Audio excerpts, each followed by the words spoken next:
നേരിൻ്റെ മാർഗത്തിലൂടെ സഞ്ചരിക്കുന്നവരുടെ യാത്ര വളരെ കഠിനകരവും പ്രയാസകരവുമായിരിക്കും. എങ്കിലും അവർ ശാശ്വതമായ വിജയത്തിൽ എത്തിച്ചേരുക തന്നെ ചെയ്യും. എന്നാൽ ചതിവിലൂടെയും വളഞ്ഞ മാർഗത്തിലൂടെയും നാം ലക്ഷ്യത്തിലെത്തുവാൻ ശ്രമിക്കുകയാണെങ്കിൽ വേഗം തന്നെ നാം ലക്ഷ്യത്തിലെത്തിച്ചേരും.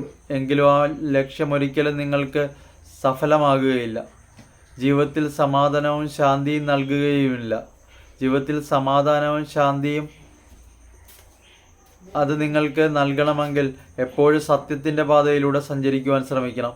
അതുമാത്രമാണ് നിങ്ങൾക്ക് സുഖകരമായ അനുഭൂതി നൽകുകയുള്ളൂ. ശാന്തമായ മനസ്സമാധാനം നിങ്ങൾക്ക് പ്രാപ്തമാക്കണമെങ്കിൽ നിങ്ങളെപ്പോഴും സത്യത്തെയും ധർമ്മത്തെയും പരിപാലിക്കുന്ന വ്യക്തിയായി മാറണം. അതിൻ്റെ യഥാർത്ഥ മൂല്യമെന്തെന്ന് തിരിച്ചറിയുന്ന വ്യക്തികൾ ഒരിക്കലും മറ്റു വ്യക്തികളെ ദ്രോഹിക്കുന്ന പ്രവൃത്തികൾ ചെയ്യുകയില്ല. അവനവൻ്റെ തീരുമാനങ്ങൾക്കും ഉത്തരവാദിത്തങ്ങൾക്കും കർമ്മത്തിനും പിന്നിൽ കഠിന അധ്വാനത്തിൻ്റെയും പ്രയത്നത്തിൻ്റെയും കഥകൾ ഒളിഞ്ഞിരിപ്പുണ്ട്. അത് മനസ്സിലാക്കുവാൻ ശ്രമിക്കുക.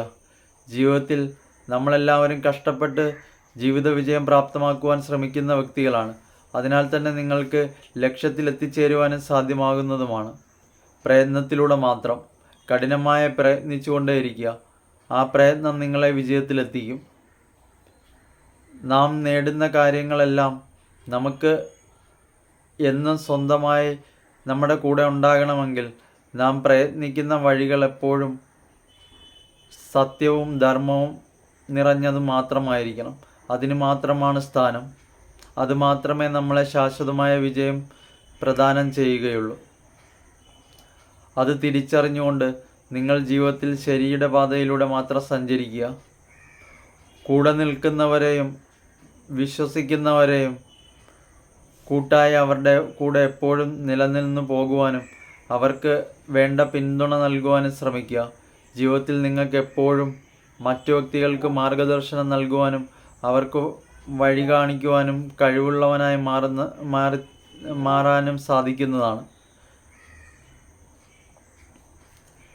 തീർച്ചയായും നിങ്ങൾക്കെല്ലാവർക്കും അതിനുള്ള ആത്മബലവും ശക്തിയും എപ്പോഴും ഉണ്ടാവുകയും ചെയ്യും.